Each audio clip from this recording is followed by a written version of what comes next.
Because Okay. black is, when you mix the paint together, it's every color. So I wanted to show them every color of who I was, kind of thing. Which there's a lot more to the, it's basically just the investigation that I went into with the art.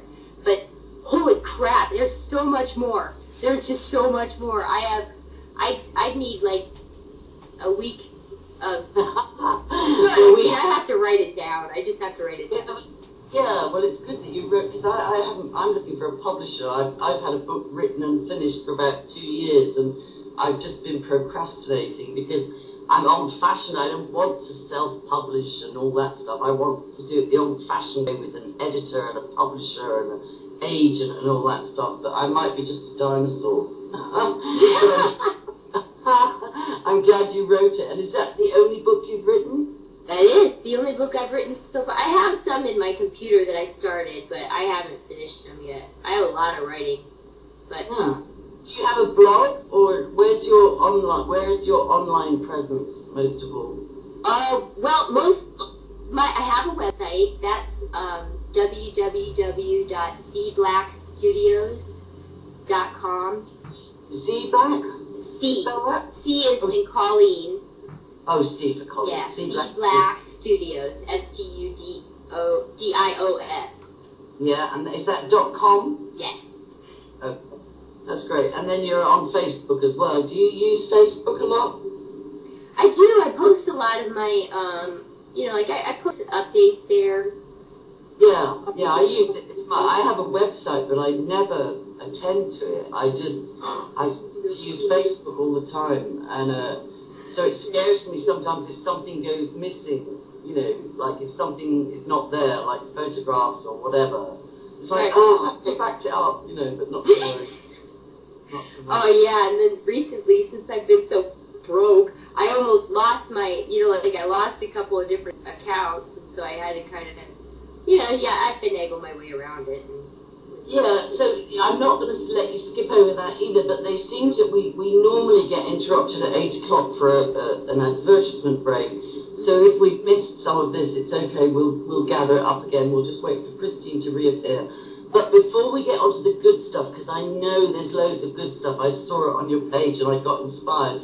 Just fill me in briefly how long you were married and how come your paintings were stolen and how come you got, just fill me in a little bit on the adult stuff to bring us up to date. Tell me the good and the bad and the ugly. Oh boy, there's a lot. But I've never been married.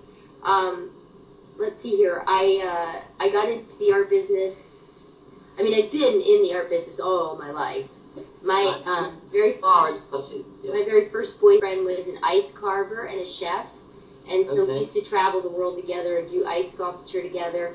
And to tell you the truth, he is the absolute hands-down best agent I have ever had in my life because he listened to me. He actually, and he had to because he was subject to my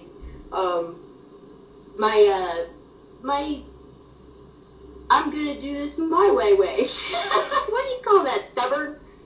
I don't like stubborn. I think it's just free. I was just free. And we understood that. What do you mean? It's interesting you let that slip.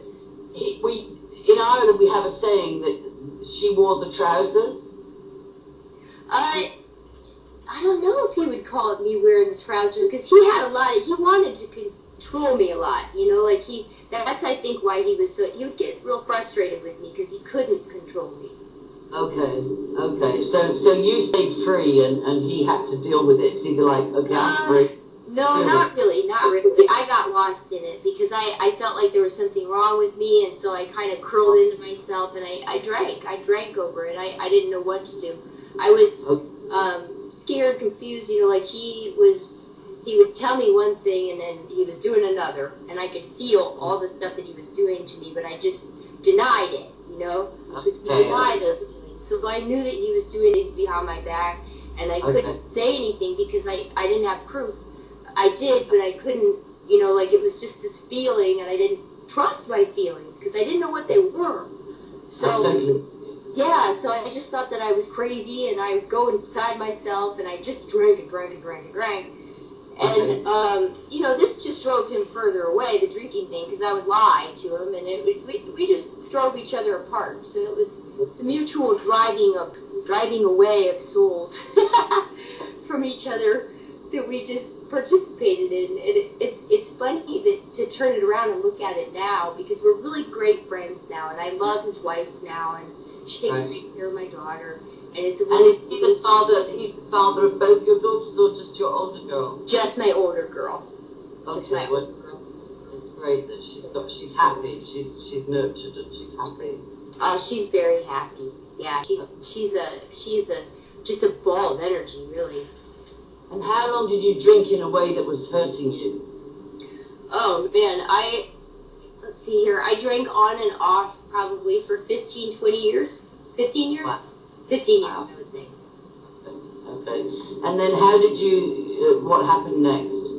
Well, I got pregnant. When I got pregnant, I quit drinking, but he was already gone. Oh. He was already, his heart was already out the door. So, you know, I had a really hard pregnancy because of that. And I had to really search my soul, you know, like go inside myself, because I knew I was carrying this little baby soul, and I didn't want to be as miserable as I felt, because I lost him. Like, we were so close, and I knew we were gone. I knew it was over, you know, but I didn't want to let it be over, because I had a new soul for us to nurture. You know, it's such a hard thing to go through. But I would try to meditate and just stay as peaceful as I could, no matter what the situation was going on outside, because I didn't want her to have this conflict. Because you know, like, I knew I was nurturing something there that was going to get my feelings. It's true. It's so people don't realise how important the in utero part of the journey is for a new life. A child can absolutely be traumatised if the mother's, you know, in constant despair or constant anxiety, or they sense it, they know it. I mean, they're sharing your body, of course they know. Yeah, and I don't know how well you can hide that from a child inside you. Yeah, no, I don't think you can. I don't think you can either. Yeah. Oh, God bless her. She is such a beautiful spirit, and I really, she's been through a lot of the same things that I have, so I think she did get a little bit of my juice in that direction. Yeah. And so then you were on your own, you and baby. Yeah, me and baby were on our own. As soon as I found out that he could take her a few days a week, I was off and running again. I started drinking again heavy. And he could see it. He was opening up his own restaurant and going through his own struggles with things. And he had a girlfriend that was really jealous and really just overpowering. So whenever I would bring over my daughter, it was an awkward situation. But anyway, I forget what finally just kicked me into shape at one point. Oh, it was a good friend of ours he moved into us as a roommate, and we would sit up and drink together all the time. And finally one night, he just convinced me to quit drinking. And so I stayed sober for like, I think, a couple of years. But I got into another sort of an agent situation with a collector friend of mine. And this was such an interesting story because I was living in Pittsburgh at the time. I moved out to Pittsburgh when, let me go back just a little bit. Out of high school in Washington State, I moved to Ohio with a boyfriend. Okay. In Ohio, I broke up with him, and I had been, I started my college education type of thing where I was going to I actually enrolled in one semester of college to just ice carve and travel the world. Wow. So, because you had to be enrolled at the college to be able to go on some of the trips that they were going on, and I really wanted to go to Mexico and Jamaica, so I decided that I was going to do it. I'm so glad I did. But, so I got involved in that, and then oh boy, I don't want to, how long do we have before the break? I think the break has come and gone. What they'll probably do is they'll just cut 2 minutes of our interview, which would have been 10 minutes ago, but we have a way that we can put it back in, so don't worry about that. Oh, good. The break has come and gone, so it's only 8:10. We've got until 9 o'clock. Oh, good. Oh, good. Okay, so anyway, I was out on my boyfriend at the time, this one that I lived with in Ohio, we were going through our own struggle. You know, like he was going to school full time, and he never liked to talk. And I like to talk because I would be, you know, at home, or I don't know, he just didn't want to talk to me ever. So I kind of escaped inside of my artwork and just did a lot of inner work inside of that. But we ended up breaking up, and when we did, I was at I had an ice carving event that was planned for February 14th, and I got this beautiful hotel for us, and I just wanted to have this really romantic Valentine's Day, and that day he broke up with me. So I was scheduled to do this ice carving, and I had to go to the head coach and tell him that I was emotionally distraught. I didn't think that I should be handling the chainsaw right now. And and this was not his fault, just ahead of time here, but because he knew me and he knew that if I got into my art, that I would lose myself and I would lose all the pain for a while. So he said, I think it's a good idea if you just do it, Colleen, really. And so I thought about it, and I thought, okay, all right, I'll go do it. So I went in and I started carving the piece, and I screwed up, and my chainsaw cut my wrist open because I was kind of holding it wrong, and I went to grab a piece of ice, and it was falling, and I just grabbed it. The fall from the chainsaw came up and hit my wrist. So, yeah, and I didn't even know it did anything. It just felt like it tickled it a little bit. So, and then somebody from the crowd started screaming because there was blood or something, or she saw the chainsaw hit it or something like that. But that's when somebody ran in and they put my arm up in the air, and it didn't hurt or anything. I kept carving for a little bit because I just thought, I probably just hit the glove. It's fine. So I, kept going, and then somebody grabbed my hand, and thank goodness, because I had 19 stitches. Wow. Oh, yeah. But anyway, it was just, it was funny because on the way to the hospital, I was telling the driver in the ambulance, I'm not crying because it hurts. I'm crying because my boyfriend broke up with me. And I had to stop carving. I had to stop carving ice, and that was the only thing that was taking me out of it. My father was a chef, and he excelled at ice carving. He would be flown. He was in the Air Force, and he would be flown to go to big buffets and cater them and do ice sculptures and everything like that for like prime ministers and this, that, and the other. It's very bizarre. It's the first, I'd never heard of that again since my childhood, but that was something my father loved to do. So anyway, so the first boyfriend and the ice carving trip, and that didn't work because you talked and he didn't like to talk, and then what? Well, we broke up, but we had to live with each other for like 6 months after that, and that was torture. I didn't have anywhere to go. So I had all these new connections with all the chefs, and I decided to call some of the chefs I'd met on a trip in Jamaica. Okay. And ask them if there was any way that I was desperate. Okay, I didn't have any money, I didn't have anywhere to go.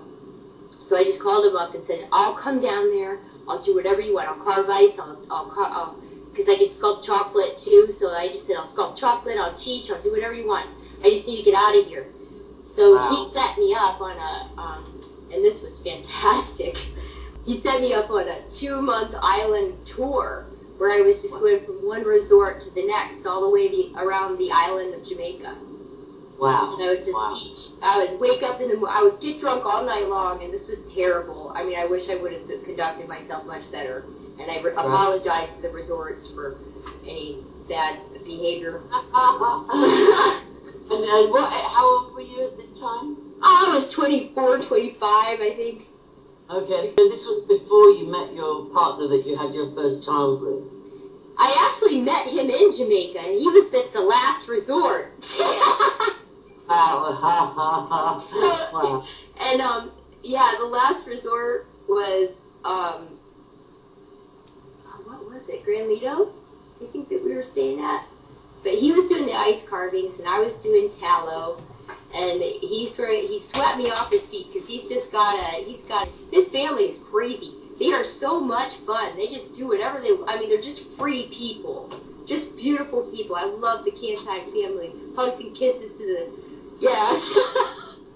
But they're just, yeah, they're a free lot, I want to say. Okay. So you met him at the last resort, and where did you two move to? Did you give up that job then? I came back home from Jamaica, and Eric had invited me to go and visit him in Pittsburgh, and I was in Ohio at the time. I was going to move back to Washington State with my mom.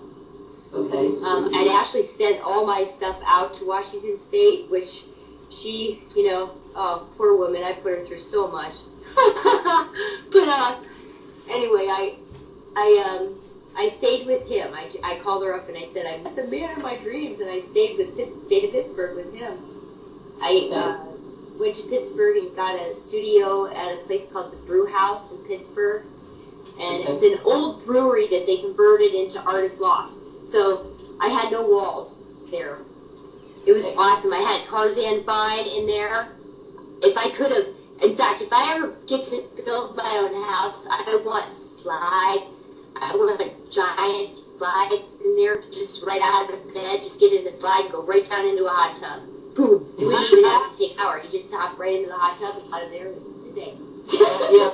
Now that kind of warehouse living is great. It works. Yeah. I've got a friend in London that his partner is an artist, and he's a professor, but he runs a radio show, and he does a lot of other things, and they live in a warehouse, and it's just beautiful. It's just so free. There's just spaces. There's not walls. There's just spaces. The only walled part of it is the bathroom. Yep. So that's lovely. So yeah, it's fast forward a little bit. So the drinking thing, and then you stop drinking, but by then it was too late, and then you're pregnant, and then you have your daughter. And at what age did he say, I want our daughter? Well, that happened. I stayed in Pittsburgh I moved out here about 6 years ago. So I stayed there for about 13 years. So she was about 10? Okay. Yeah. So, Okay, yeah, and Angela, my second daughter, I had when I got sober that one time right after I had Michaela, I went on the binge, and then I got sober, and then I had a client who had called me about doing a job for him. I think, actually, here was the story. This is so cool. I forgot that. Oh, my gosh. Okay. Yeah! This is such a cool story. So, I was helping Eric with his restaurant. He needed help, and he had loaned me tons of money to do bronzes. So, I decided that I was going to go ahead and help him for free, to sort of eat. I really wasn't I wasn't doing it to absolve my debt, but I was hoping that he would, and he did. But anyway, I painted his floors. I painted these beautiful figures all over the floors, and painted these paintings for all of his walls, and just redid his whole restaurant so that it was ready to go, because he was panicked and he just needed my help. So I came in there and I just redesigned the whole thing, and we got it all up, and he opened it up, and it was a smash hit, and it was great. But anyway, when he first called me to ask me to do this, I was not excited to do it, because I was really ticked off at him at the moment. Our breakup was not really, I don't want to say it wasn't amicable, but it wasn't. It just wasn't. So, Okay. yeah, so I was going through my own struggles with his girlfriend. Okay. And, yeah, I couldn't stand her. She was just always very selfish with him. She treated him like crap, you know, like if he would have people over to the restaurant, she was always up his butt asking him, you know, like what this girl was doing. And that's just, I mean, I realize that that's her hurt side, because I always want to look at the whole perspective and never talk anyone down. That was just a hurt side of her that she had. So, if I kind of digress and just go in that direction, it's just because if anybody ever hears this, I want them to know that I see both sides and it's all cool. Yep. Yeah. Okay. So you helped this ex to do his restaurant, and that absolved the debt. And when did your artwork start? When did you start experiencing? Well, if you want to, you can complete that circle. Is that circle complete? No. At that time, I was losing everything. I just landed this deal doing a giant wolf sculpture for what I thought was going to be the Great Wolf Lodges. And that fell completely apart because the man that was in charge of the operation lied to the artist and told him that he had a contract. So he claimed bankruptcy, and my 3 months of work went all to waste. And then my ex called me and he needed my help all at the same time. And I was 6 months behind on my rent, ready to be homeless. And I didn't know what to do. So I was ready to throw up my hands and just leave everything and go live with a friend and figure it all out. Okay. And at that point, my friend, I called him and I was laughing because I was kind of free, you know, in a way. I just thought, you know what? Screw it. Can't do it anymore. I'm just going to do what I can do. And so... That's awesome. I'm just going to interject there. But when it looks like everything's falling apart, you could see freedom and opportunity. That's awesome. That's the conundrum that's so weird about this. You know, I always see freedom in a different way. It's not through money. Never through money. Money shuts me down. Right. Yeah. Right. So I'm not rushing you, but we're getting towards 8:30, and I don't want to miss out the good stuff in the present. So quickly catch me up on your second daughter, and then we'll leave the boyfriend stuff because I want to talk about your work. Okay. But catch me up on Angela. That's my name too. Yeah, Angela. Well, Angela, I met her dad through a dating site. He was in the military. He came back. I was just starting to drink again because this friend who had hired me to do this amazing sculpture called The Awakening. And The Awakening is about the awakening of our spirits. It's based on Plato's allegory of the cave. We could get into that if you want, but I'll finish this up and then I can come back. Because I can just kind of tell you where bring you up to now. Yeah. So, anyway. Catching up, and then we'll play a song, and then we'll get into the present. Okay. So, anyway, this client had called me, and I'd been on a phone call the night before with a good friend, and he said, how much money would it take you to get out of your debt, Colleen? And I just spit this number out of the air, and I just said, somebody have to call me up and offer me $5,000 right off the bat, and just send it to me with no holds bar, and then I'd probably have to get a monthly stipend. And I didn't really, I started laughing, and I said, but they'd have to do it just pro bono until because I had a TV show coming up on top of that I had to do filming for free. So, I didn't have any time. Anyway, what happened was this client who had bought a couple of my sculptures called me up and said, Colleen, what are you doing right now? And I explained to him, and I started laughing, and he had a gasket company. So I just said, hey, deal, how about this? How about I come and sculpt some gaskets for your company? I'll sculpt them really, really nice. I need a job, dude. And I was just joking around, and I didn't tell him any of my monetary problems. I told him that I was, I needed a job, but I didn't say how much money I needed or anything. So he said, well, hold on, Colleen, I'll call you right back. So he called me back, and he said, Colleen, I'm going to send you a check for $5,000, if that's okay. Wow. And my mouth just dropped open, because I just thought, whoa! Wow, that was the prayer answered. Yeah, that's beautiful. Oh, it just brought me to tears. And then after that, he decided to put me on a monthly stipend. I mean, it was almost like word for word. So he helped me to make this this beautiful friend of mine who basically sponsored me to just do some sculpture for him. Wow. He wanted to really do a lot for my business, and he tried, but we had a lot of things that happened on the in-between, just things that happened with my foundry where we weren't getting things done. It wasn't my foundry's fault either. It was just too much of a time constraint. So, life happens, and you just go through all these different trials. I thought I was going to hit it big time, when I got... And was he the father of Angela? Oh, no. He was an agent. He was a friend. Oh, okay. Not a friend, Okay. more than So anything. catch me up on Angela, and then we're going to have a song. We're going to listen to a song. Okay.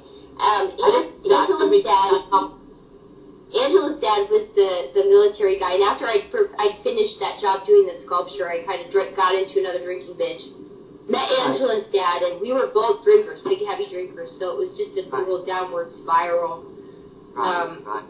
By the time I finally decided to quit drinking, Angela was, I think, about a year old. Okay. Like that. I was living in Pittsburgh. I was on my last leg. Was what happened. Okay. All right, well, she's still here. Like, I say to people, I raised my kids, they're all still alive. Oh, no, and she's amazing. And we make mistakes in life. We make horrible mistakes. I know.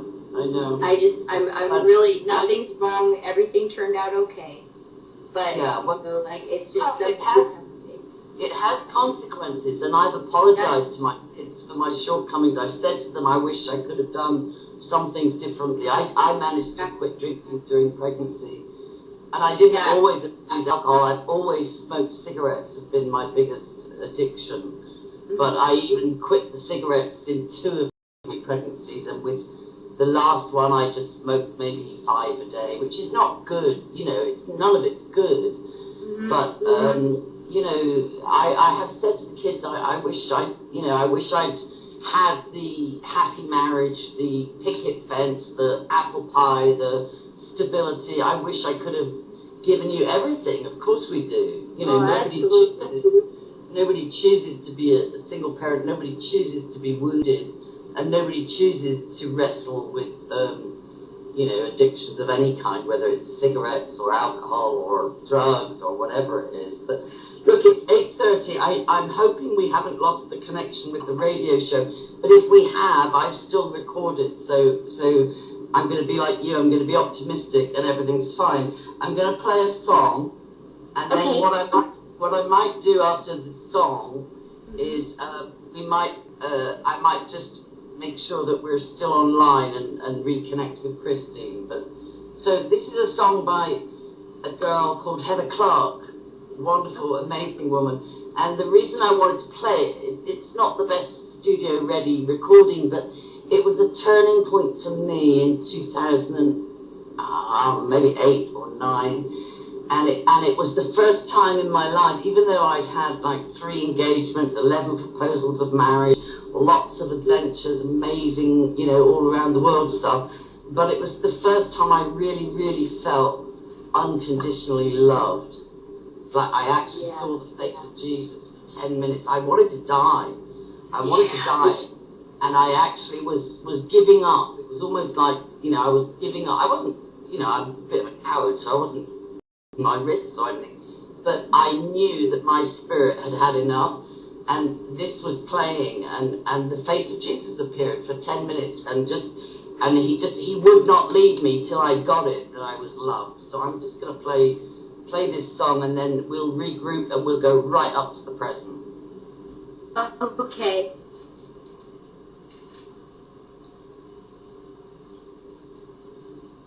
You think I'd give Angela a hug? Yeah. You don't have to, I'm only saying that. Oh, I haven't got it switched on. It helps to switch it on. She's probably sleeping. I'm hoping that she is. I'm only kidding. It's like, I promised my daughter I'd call her back afterwards.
The empty tomb, the throne of God, the angels that testify, that I am loved, I am loved.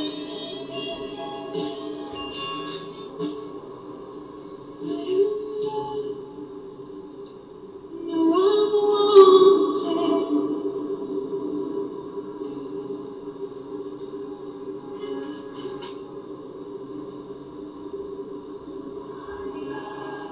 Do you know it? Do you really know it?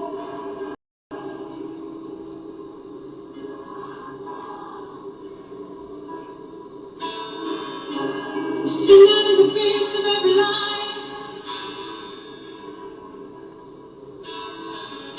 Sing out the face of the enemy. Sing it out.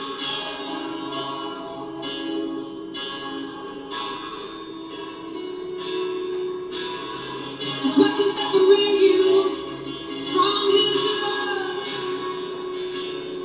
Not height, nor depth, oh, not angel nor demon, not present or future, not any power, not height, nor depth, not angel nor demon, not present or future, not any power, oh, I know I'm loved.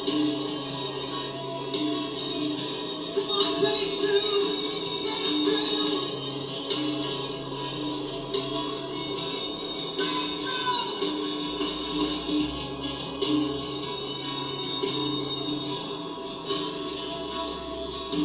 break through into his love.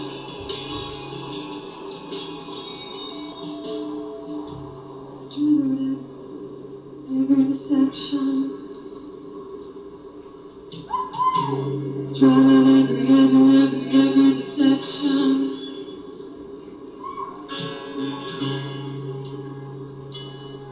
We won't stand for it anymore. We're loved. I'm the apple of his eye. I've been grafted in. Nothing can separate me. I've been seated in heavenly places. I've been given every spiritual blessing. I have a good Father in heaven, and He loves to give good gifts. I know I'm loved. I know I'm loved. The blood of Jesus washes me clean, and I stand in the road of righteousness. The road of righteousness. I know I'm loved.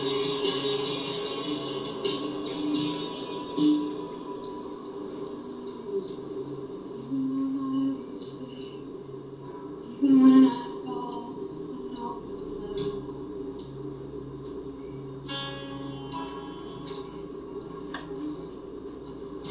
Even on my birthday, when I fall, I know I'm loved. And that's good news. That's the gospel.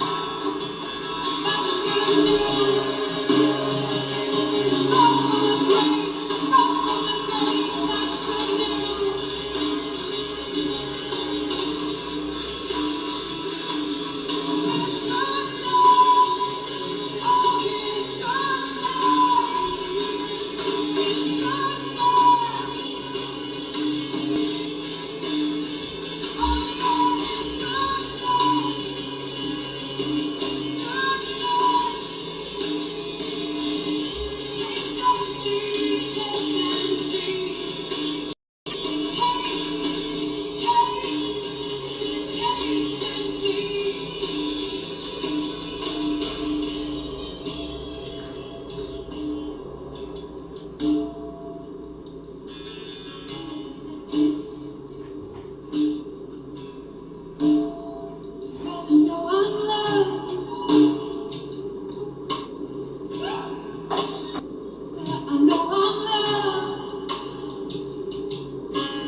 could be deserted. I could be betrayed.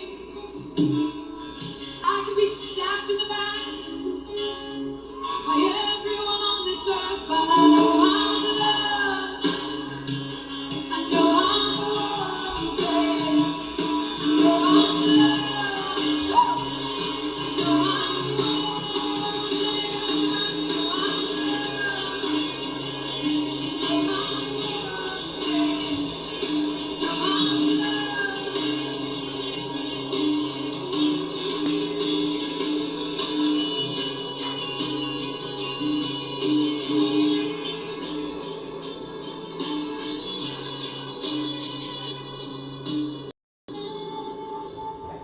I just feel like there's some of you that Okay, we're going to leave it there. Did you enjoy that? Hello? No, okay, we'll carry on. Have I lost you? I can feel a barrier that the Lord wants to free you to know that absolutely you are loved by God. And I just feel like He wants to pour out a revelation of His grace and His love and His goodness towards us.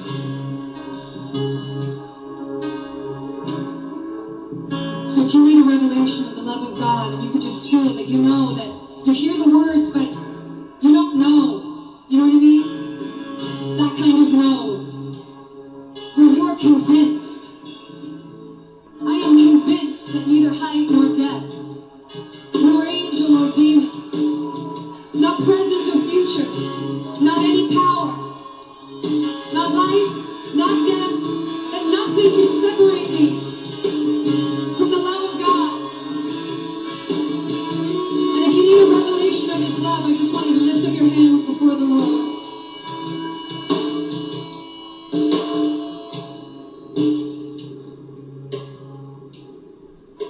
Are you there, Colleen? Breakthrough.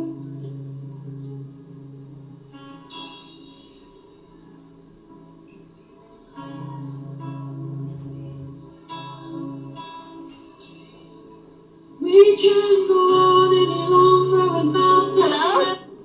Hi, you're back. I am so sorry. I thought I was, my microphone was on mute. Oh, it's okay. Are you back? Do you need another couple of minutes? Oh, no, I'm here. I am so sorry. No, I just had my microphone on mute because I was blowing my nose. Because this song is beautiful and it brought me to tears and then I was talking and, yeah, sorry about that. No, don't be sorry at all. I have this thing about bringing people to tears. I don't think I plan it. No, I'm sorry. You know, like, music just takes me places. It just takes me, you know, and I saw the face of Jesus, the kind of, like, almost, and I saw tears running down your face, and I don't know, It's beautiful, it's beautiful. So listen, I'm excited now. It's kind of made me all excited like you. So tell me, bring me up to the present and because I want to talk metaphysics, I want to talk physics, I want to talk science, I want to talk art, I want to talk your courage. Just fill me in briefly. I know you don't want to dwell on it, and neither do I. You got all your art stolen. What happened? Well, what happened was I moved out here to Washington State after I had left my, well, that's a long story, but anyway, we ended up leaving each other, Angela's dad and I, and we weren't married, another non-marriage thing. But I moved out here and stayed with my parents and just sobered up and just really became, you know, strong again. Good. And then this agent came along, and we had met in a park. He was passing through this park, and he saw my work and decided to ask me if I wanted to sell some stuff out of Key West.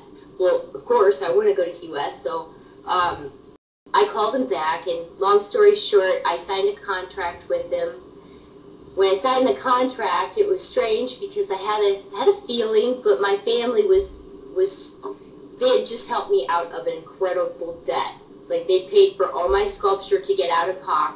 They paid for me to move across the country. They paid for so much, and I knew I needed to repay them. I wanted to. Okay. So this looked like the perfect opportunity because this guy was the king of money. He was just after money. And he told me that straight out.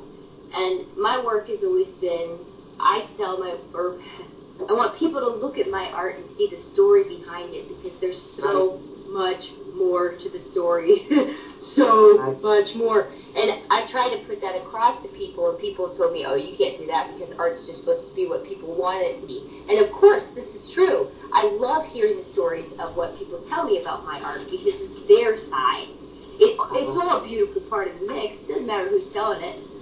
But, you know, like, it's just, art opens up the soul. It opens us up from a side to where we all see that a different side of the story. It's all a different side, but we connect in a way through art, through music, through poetry, through any writing. You know, like if we go back and we just throw out the math books and look up the poetry, we can figure out the answers to life. Math is a wonderful thing. Math is a beautiful art in itself, but it's just the mechanics to this plasmic field that I see. You know, like that. Once I started taking these classes with this physics stuff, I'll get into that. I should finish this one. Anyway, I start going off, and I'm like a ping pong ball. It's like we're two together. But and just on a brief off tangent, when I was at university, I got the opportunity to co-write a play with a resident playwright and a lecturer and one other student. 2 students got selected, and we wrote this play about some student discovering this incredible maths equation that was going to change everything, and then he was murdered, and it was all made secret. And so we co-wrote this, and it was produced, and it was amazing. And then, without me knowing, because not long after that I emigrated to America, the playwright toured it all around Europe, ending up in the Royal Court Theatre in London as the genius. But then he didn't credit any of us in the writing. He just changed the name of it. But then he got his karma because it got plagiarized again, and it became Good Will Hunting. So that was my thing about maths and genius. But no. So just complete that circle. So you went, didn't follow your instincts. You followed, like, I want to pay my parents back. Yes, I want to pay my parents back. So I got involved with the agency, and he had a great reputation for taking, you know, an unknown artist, which I wasn't completely unknown. By then, I'd done some sculpture for COLLEEN Powell and 7 Congressional Medal of Honor winners, and I traveled the world doing ice sculpture. And so I had a little bit of a name for myself, but it wasn't in the gallery scene as much.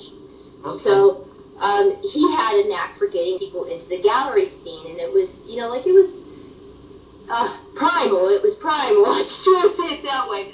But because he didn't see the beauty in the art, he was only after the money. And he told me that straight out. But I knew it to begin with. I knew what I was getting into. So, you know, like I should have known. But, you know, like I still kept up with my heart. I still painted from my heart no matter what was going on. No matter how much he told me, you can't do this and you can't do that, you can only do this kind of genre because women's the only thing that sells, and this is this and this. You know, I thought, okay, well, I'll try that because I love painting women. It brings me back. You know, it's that. I am one, for God's sake. It gets me in touch with that. So it's perfect. You know, like he wasn't giving me any jobs that I didn't like at all. So it was a very fun time, but he got me involved in cruise ships, and there was a lot of trickery. You know, there's all kinds of stuff that go on in the art world where actors, everybody goes through this, and it's just they try to keep you in this little thing where you're supposed to sell your art, but you've got this heart that's just wanting to talk and speak and say what's really there. And when you're confined and pushed into this little tiny box, you know, like I would sneak off. I'm a sneak, okay? I would sneak off and do charity projects behind his back because I was afraid that he would find out and want to charge me for it.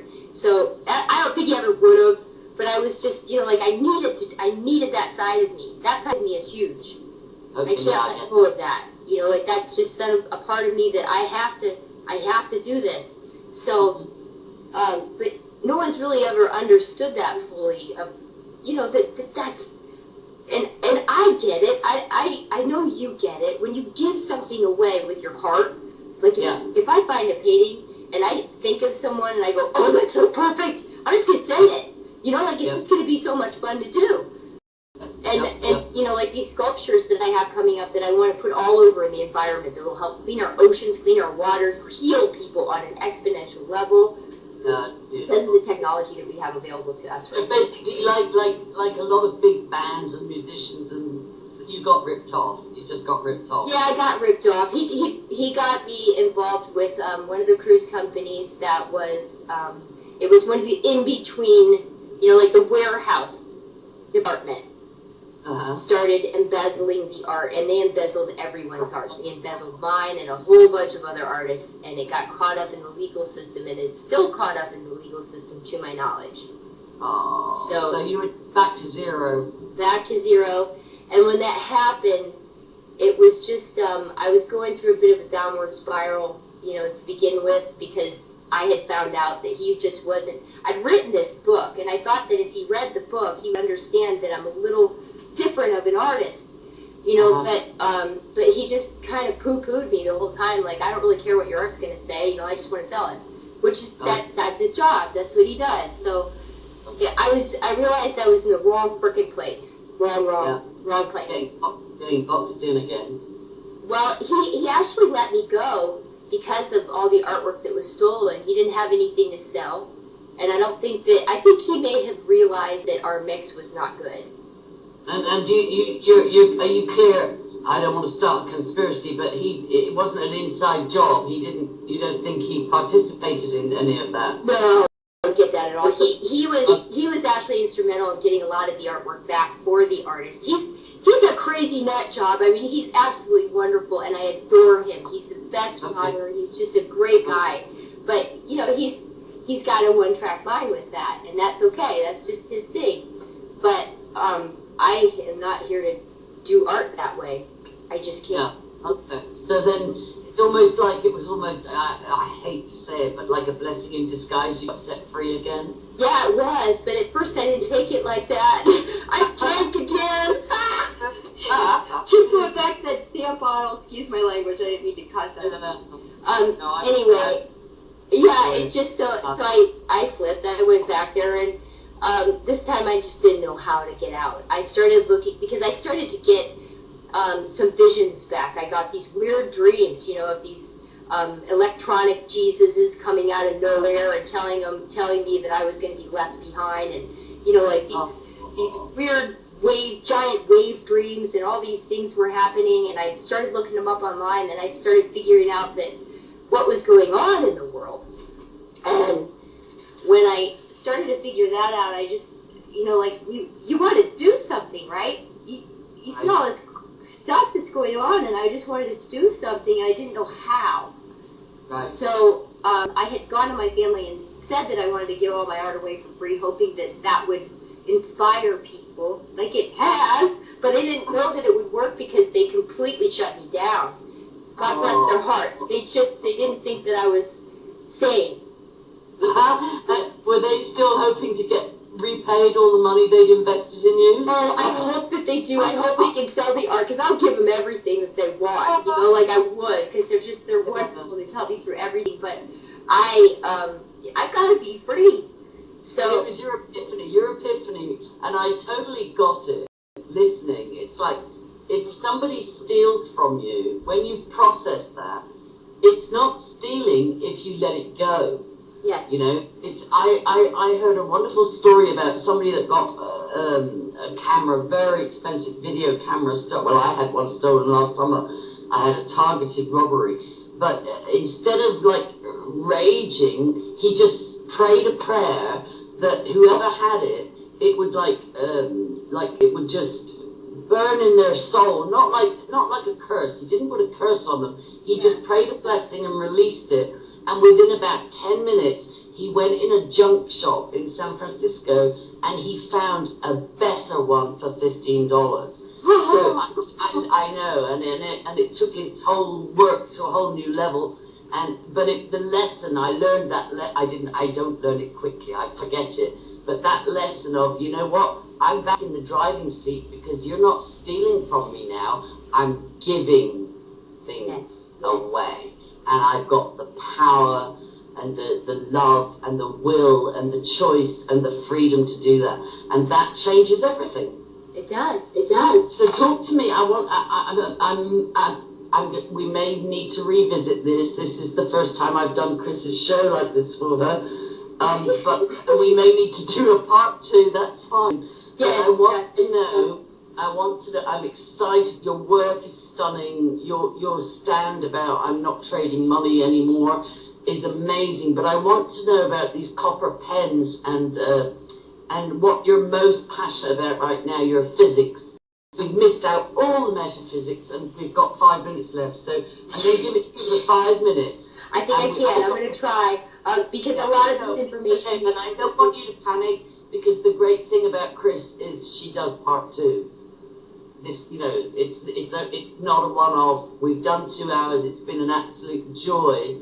I'm sorry I made you cry, but give me 5 minutes of your vision. Okay. Well, first of all, I just have to say thank you because you've been a fantastic host. You've taken me right down exactly the road that I needed to go on and asked me exactly the right questions. So I thank you so much. But okay. So when Dave dropped me, I went into the drinking binge.